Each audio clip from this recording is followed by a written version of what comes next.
మాతృదేవోభవ, పితృదేవోభవ, ఆచార్య దేవోభవ. ఓం నమో మాందేశ్వరాయ నమః. అందరూ బాగుండాలి, అందరికి మంచి జరగాలి. 2020 సంవత్సరం జూలై మాసం మాస ఫలితాల్లో భాగంగా మనము జూలై మాసం కన్యారాశి వాళ్ళకు ఎలా ఉందో మనం మాట్లాడుకోబోతాం. కన్యారాశి వాళ్ళకు రాస్యాధిపతి బుధుడు 10వ ఇంట్లో ఉన్నాడు. ఇది స్వస్థానంలో ఉన్నాడు, చాలా బాగుంది. అదేవిధంగా లాభస్థానంలో రవి గురువులు చాలా బాగుంది. అదేవిధంగా 6వ స్థానంలో రాహువు చాలా బాగున్నాడు. 7వ స్థానంలో శనేశ్వరుడు బాగానే ఉన్నాడు. అదేవిధంగా అష్టమాధిపతి కుజుడు భాగ్యంలోకి వచ్చాడు. ఇది కాస్త మంచిది కాదు. ద్వితీయాధిపతి అష్టమాధిపతి వ్యయంలో పడ్డాడు. అంటే అష్టమాధిపతి వ్యయంలో పడ్డ మంచిదే. సప్తమాధిపతి అష్టమంలో పడ్డాడు. అదేవిధంగా ద్వితీయాధిపతి వ్యయంలో ఉంటే ద్వితీయానికి లాభంలో ఉన్నాడు. అంటే కుటుంబరీత్యా గృహానికి సంబంధించినటువంటి ఖర్చులు ఉంటాయి. గృహానికి సంబంధించినటువంటి అనారోగ్యానికి సంబంధించి కావచ్చు, ఇంట్లో వాళ్ళకు అనారోగ్యం చేయడం వల్ల కావచ్చు, లేదంటే ఇంట్లో వాళ్ళు తీర్థయాత్రలు చేసేది, లేదా ఇతరత్ర ఏదన్నా ప్రయాణాలకు సంబంధించి, విద్యకు సంబంధించి, అంటే ఇంట్లో పిల్లలకు సంబంధించిన విద్య, అంటే ద్వితీయం అంటే ప్రాథమిక విద్య, ఖర్చులు వ్యయంలో ఉన్నాయి కాబట్టి ఖర్చులు ఉంటాయి. విదేశాల్లో ఉన్న వాళ్ళకి బాగుంటుంది, డబ్బును ఆదాయం ఇచ్చే గ్రహం వ్యయంలో ఉంది కాబట్టి. ఈ వ్యయస్థానాన్ని కూడా అష్టమం నుంచి కుజుడు వీక్షిస్తున్నాడు. కాబట్టి నేను చెప్పిన విధంగా కుటుంబానికి, అనారోగ్యానికి, తదితర ఖర్చులన్నీ కూడా ఉంటాయి. భాగ్యస్థానంలో కూడా కుజుడు ఉన్నాడు కాబట్టి ఏదన్నా మీరు భాగ్యం పొందడం కోసం, అంటే వ్యాపారాన్ని అభివృద్ధి చేసుకోవడం కోసం కావచ్చు, ఇతర ఇంకేదైనా ఇన్వెస్ట్మెంట్ల పరంగా కావచ్చు, మీకు ఖర్చులు వచ్చేదానికి అవకాశం ఉంటుంది. అంటే ఎక్కువ ఖర్చులు సూచిస్తూ ఉంది ఈ మాసం కన్యారాశి వాళ్ళకు. కానీ లాభంలో రవి గురువులు ఉన్నారు. ఈ రవి గురువులు లాభంలో ఉండడం చాలా మంచిది. అంటే కొంచెం కీర్తి ప్రశ్నలు పెరగడము, ధనపరమైనటువంటి ఇప్పుడు ఈ ఖర్చుల వల్ల మీకు మరిన్ని ఆదాయాలు పెరిగేదానికి ఇది మార్గం అవుతుంది. ఎందుకంటే లాభంలో గురువు ఉచ్చస్థితిలో ఉన్నాడు కాబట్టి. 6వ ఇంట్లో రాహు ఉన్నాడు. పాపగ్రహం 6వ ఇంట్లో చాలా మంచిది. శని 7వ ఇంట్లో ఉన్నాడు. ఏదైనా ఒక బాధ కలిగే ప్రయోజనం జరుగుతూ ఉంటుంది. శనేశ్వరుడు అంటే బాధ కాబట్టి.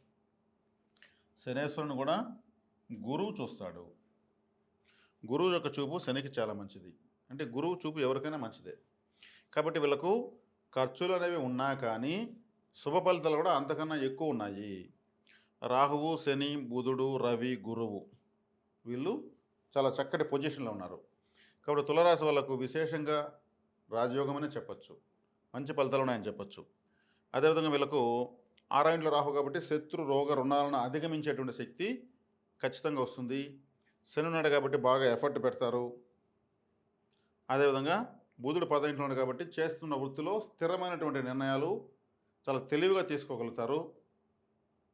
ఇవన్నీ బాగా ఉన్నాయన్నమాట. కాబట్టి ఇక్కడ ఏదైనా ఉంటే హెల్త్, ఇతరత్ర కుటుంబ సంబంధించిన ఖర్చులు, ప్రయాణాలకు సంబంధించిన ఖర్చులు, ఇవన్నీ అప్పుడప్పుడు మామూలుగా అందరికీ వస్తుంటాయి.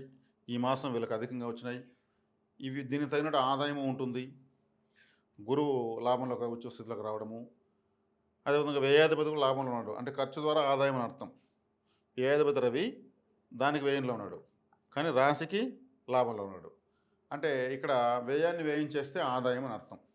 దేనికి వ్యయం చేయాలో దానికి వ్యయం జరుగుతుంది, సద్వ్యయం జరుగుతుందని అర్థం. కాబట్టి ఇక్కడ పంచమాధిపతి అయినటువంటి శనేశ్వరుడు రాశిని చూడడం వల్ల, కులదేవత ఆరాధన చేయడం వల్ల వీటన్నిటిలో మంచి శుభ ఫలితం తీసుకుంటారు. అంటే 5వ స్థానం అంటే కులదేవతను సూచిస్తుంది. శని ఆయుష్కారకుడు కాబట్టి, రాశిని చూస్తాడు కాబట్టి, పంచమాధిపతి కాబట్టి తాతగారికి అనారోగ్యము, వాళ్ళు ఏదైనా మరీ ఎక్కువ వయసులో ఉంటే స్వర్గస్థులు ఏదైనా కూడా అవకాశం ఉంటుంది. కాబట్టి ఈయన కర్మకారక గ్రహం కాబట్టి కర్మక్రియలు జరిగేది కూడా అవకాశం ఉంటుంది. కర్మక్రియలు అంటే ఏదైనా సూతకము అని అర్థం. కాబట్టి వ్యక్తిగత జాతకంలో ఇంకేదైనా అనుకూలంగా ఉన్నా ఇంకా బాగుంటుంది. ఒకవేళ వ్యక్తిగత జాతకం బాగాలేకపోయినా ఈ పరిహారాలు మాత్రం ఖచ్చితంగా చేసుకోవాలి. బుధుడు రాశ్యాధిపతి చక్కగా ఉన్నాడు, చాలా అద్భుతమైన ఫలితాలు ఇచ్చే పొజిషన్లో ఉన్నాడు. కాబట్టి ఇక్కడ కుజుని కూడా శని చూస్తాడు. అంటే శని నియంత్రిస్తున్నాడు, కుజుని నియంత్రిస్తున్నాడు శనేశ్వరుడు. కాబట్టి ఇక్కడ మీకు అశుభ ఫలితాలు తక్కువ ఉన్నాయి, శుభ ఫలితాలు ఎక్కువ ఉన్నాయి కన్యరాశి వాళ్ళకు. కాబట్టి మీరు ధైర్యంగా ఈ మాసం మరింత ముందుకు వెళ్ళొచ్చు. ఇక్కడ వచ్చేకాడికి మీరు చేసుకోవాల్సిన పరిహారాలు తీసుకుంటే కులదేవతారాధన, అదేవిధంగా వ్యయ స్థానంలో శుక్రుడున్నాడు కాబట్టి, శుక్రుడు వ్యయంలో, కేతువు కూడా వ్యయంలో ఉన్నాడు కాబట్టి, కుజుడు చూస్తాడు కాబట్టి, సుబ్రహ్మణ్య, విఘ్నేశ్వర ఆరాధన ఎక్కువ చేసుకోవాలి. సముద్ర స్నానం చేస్తే చాలా మంచిది. ఒక గంట సేపు చేస్తే చాలు. చక్కగా మీ యొక్క నెగెటివ్ అంతా పోతుంది. ఆరా బాగా క్లెన్సింగ్ అవుతుంది. మీ యొక్క పాజిటివ్ ఆరా పెరుగుతుంది. ఇది మీరు చేసుకోవాలి. చక్కగా శివాలయానికి వెళ్తే కూడా మరింత లాభాలు. రవిగ్రహం లాభం ఉంది కాబట్టి శివాలయానికి వెళ్ళడం వల్ల కూడా విశేషమైనటువంటి శుభ ఫలితాలు మీరు చూడవచ్చు.